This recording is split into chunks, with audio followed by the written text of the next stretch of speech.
আল্লাহ নবী সাল্লাল্লাহু আলাইহি ওয়াসাল্লাম বলছে যে ভূমিকম্প হবে গান বাজনা মানে বাদ্যযন্ত্র ব্যাপকতা হলে, নর্তকীর নাচ ব্যাপকতা হলে, আর মদ পান সহজ হলে এবং ব্যাপক হলে তখন ভূমিধস হবে, আকৃতি বিকৃত হবে, ভূমিকম্প হবে। আর ভূমিকম্পর নিউজই হয়, ভূমিকম্প সম্পর্কে যে তথ্য ইউটিউবে যাই দেখতেছি নিউজ চ্যানেলে, এই তথ্যই দিচ্ছে ব্যাকগ্রাউন্ড মিউজিক দিয়ে। তাহলে মাটির নিচে বরফ আছে, বরফের প্লেট আছে, প্লেটে প্লেটে ঘষা খাইলে একটা প্লেটে সহ্য না করে সরে গেলে তারপরে ভূমিকম্প হয়, এটা সবাই বিলিভ করতেছে। কিন্তু এখানকার মুসলমান আমরা কেউ বিলিভ করতেছি না যে বাদ্যযন্ত্র আর নর্তকী বেড়ে গেলে, নেশা বেড়ে গেলে ভূমিকম্প হয়। তাহলে কিন্তু ওই ভূমিকম্প নিউজে মিউজিক থাকতো না।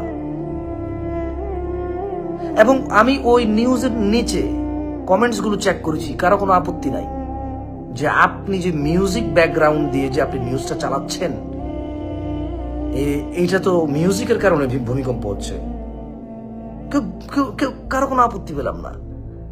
সে 2022 সালে চিটাগং একটা লেকচারে বলেছি যে আপনার গান বাজনা বাজানোর কারণে ভূমিকম্প আসবে, এই 10 তলা 20 তলা বিল্ডিং টিকবে না। আর কিভাবে টিকবে?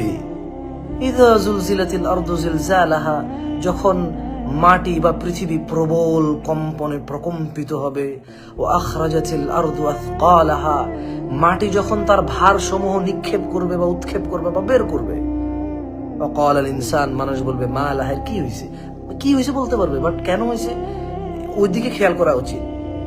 ওই কেন হয় ভূমিকম্প, এটা যদি খেয়াল না করি, তাহলে মাটি যখন সবকিছু বের করে দিবে তার ভারসমূহ, তখন বলতে হবে মা লাহা, কি হয়েছে।